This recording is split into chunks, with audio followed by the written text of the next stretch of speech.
4th ವೀಕಲ್ಲಿ ಹೋದ್ರಿ ಅಂದ್ರೆ ಅದೇ ಕೊನೆ ಹಂತದವರೆಗೂ ಇದ್ರಿ. ಬಟ್ ನಿಮ್ಗೆ ಆ ಕುತೂಹಲ ಹೆಂಗಿತ್ತು ಅಂದ್ರೆ ವಿನ್ ಆಗಬಹುದು ಅನ್ನೋಂಥ ಕ್ಯಾಲ್ಕುಲೇಷನ್ಸ್ ಜೊತೆಗೆ ನಿಮ್ಮನ್ ಬಿಟ್ರೆ ಯಾರು ವಿನ್ ಆಗ್ಬಹುದು ಅನ್ನೋಂಥ ಲೆಕ್ಕಾಚಾರ ನಿಮ್ಗೆ ಅಲ್ಲಿ ಶುರುವಾಯ್ತು ಅಂತ? ಸರ್, ನನಗೆ ಸ್ಟಾರ್ಟಿಂಗ್ ಇಂದ ಲೆಕ್ಕಾಚಾರ ಇದ್ದಿದ್ದು ಅಲ್ಲಿ ಸ್ಟ್ರಾಂಗ್ ಅಂತ ಬಂದಿದ್ದು ಗಿಲ್ಲಿ ಅಂತ ಇತ್ತು.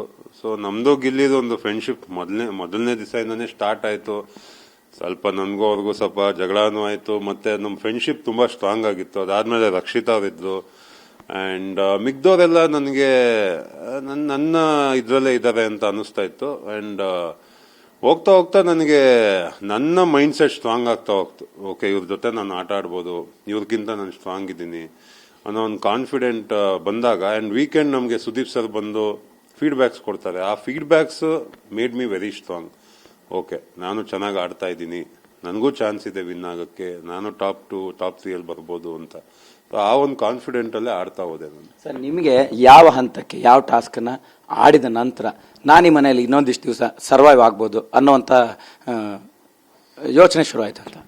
ಅಲ್ಲ, ಆ ತರ ನಾನು ಯೋಚನೆ ಮಾಡಿಲ್ಲ ಸರ್. ಯಾಕಂದ್ರೆ ಹೋಗಿದ್ದು ಎಂಟ್ರಿ ಆಗಿದ್ದ ದಿವಸನೇ ನನಗೆ ಒಂದು ಭಯಂಕರ ಎಕ್ಸ್ಪೀರಿಯನ್ಸ್ ಆಯ್ತು, ನನಗೆ ಅಶ್ವಿನಿ ಅವ್ರಿಗೆ. ಅಂಡ್ ಎವ್ರಿ ಟಾಸ್ಕ್ ನಾನು 100% ಕೊಟ್ಟಿದ್ದೀನಿ. ಯಾಕಂದ್ರೆ ನಾನು ಇಡೀ ಬಾಡಿ ಇಂಜೂರ್ಡ್ ಆಗೋಗಿದೆ, ನನ್ನ ಕಾಲ್ ಮುರಿದೋಗಿದೆ, ಕೈ ಡಿಸ್ಲೊಕೇಟ್ ಆಗಿದೆ. ಬಟ್ ಎಲ್ಲೂ ಅದನ್ನ ತೋರ್ಸ್ಕೊಂತಾ ಇರಲಿಲ್ಲ. ಯಾವುದೇ ಟಾಸ್ಕ್ ಬರಲಿ 100% ಕೊಡ್ತಾ ಇದ್ದೆ. ಮನೆ ವಿಷಯ, ಇವಾಗ ಒಂದು ಕಿಚನ್ ವಿಷಯ ಇರ್ಬೋದು, ಕ್ಲೀನಿಂಗ್ ವಿಷಯ ಇರ್ಬೋದು, ಅದಕ್ಕೂ 100% ಕೊಡ್ತಾ ಇದ್ದೆ. ಆಮೇಲೆ ಯಾವ್ದಾದ್ರು ಒಂದು ಜಗಳ ಆಡೋದಿರ್ಲಿ, ಅಲ್ಲೂ ಇನ್ವಾಲ್ವ್ಮೆಂಟ್ ಇತ್ತು. ಅಲ್ಲಿ ಲೈಕ್ ಏನಾಗ್ತಾ ಇದೆ, ಹೆಂಗೆ ಅದನ್ನ ಸಾಲ್ವ್ ಮಾಡ್ಬೋದು, ಅಂದ್ರೆ ನಮ್ ಜೊತೆ ಮಾತಾಡಿದಾಗ ನಾವು ಸ್ಟ್ಯಾಂಡ್ ಆಗೋದು, ಅದೆಲ್ಲ ಫುಲ್ ಇನ್ವಾಲ್ವ್ಮೆಂಟ್ ಇಂದ. ಸೊ ಅಲ್ಲಿಂದ ನನಗೆ ಮೇಲ್ ಬರೋಕ್ಕೆ ಸ್ಟಾರ್ಟ್ ಆಯ್ತು. ಸರ್, ಗಿಲ್ಲಿ ಮತ್ತು ನಿಮ್ಮ ನಡುವಿನ ಸ್ನೇಹ ಮತ್ತೆ ಅದು ಸಮಸ್ಯೆ ಸನ್ನಿವೇಶ ಎಲ್ಲವೂ ಕೂಡ ಬೇರೆ ತರದ್ದೇ ಒಂದು ಸ್ಟ್ರಾಟಜಿನ ಕ್ರಿಯೇಟ್ ಮಾಡ್ತು ಮನೇಲಿ. ಸೊ ಹೇಗಿತ್ತದು? ಆಕ್ಚುಲಿ ನಾನು ಹೋದಾಗ ಗಿಲ್ಲಿಯವ್ರು ನಂಗೆ ಮುಂಚೆನೆ ಪರಿಚಯ. ಕ್ವಾಟ್ಲೆ ಕಿಚನ್ ಅಲ್ಲಿ ವಿನ್ ಆಗಿದ್ನಲ್ಲ ಸೀಸನ್, ಸೊ ಅಲ್ಲೇ ಪರಿಚಯ ಆಗಿತ್ತು. ಸೊ ಮನೆಗೆ ಎಂಟರ್ ಆದಾಗ ಗಿಲ್ಲಿಗೂ ಖುಷಿ ಆಯ್ತು. ಓಕೆ, ನಂಗೆ ಗೊತ್ತಿರೋರೊಬ್ರು ರಘುವರ್ ಅಂತ ಬಂದಿದ್ದಾರೆ ಅಂತ ನನಗೂ ಖುಷಿ ಆಯ್ತು.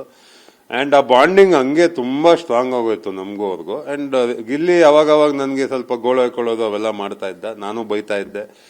ಬಟ್ ಜಗಳ ಆಡಿ ನೆಕ್ಸ್ಟ್ ಮೂಮೆಂಟೇ ಮತ್ತೆ ಇಬ್ರು ಮಾತಾಡ್ಕೊಂಡು ಕುತ್ಕೊಂಡು ಎಂಜಾಯ್ ಮಾಡ್ಕೊಂಡು ಎಲ್ಲಾರ್ದು ಕಾಲ್ ಎಳ್ಕೊಂಡು ಕಾಮಿಡಿ ಮಾಡ್ಕೊಂಡು, ಅಂದ್ರೆ ಇಟ್ ವಾಸ್ ಅಮೇಝಿಂಗ್ ಜರ್ನಿ. ನಂದು ಗಿಲ್ಲಿದು ಒಂಥರ ತುಂಬಾ ಚೆನ್ನಾಗಿತ್ತು ಕೊನೆ ತನಕನು.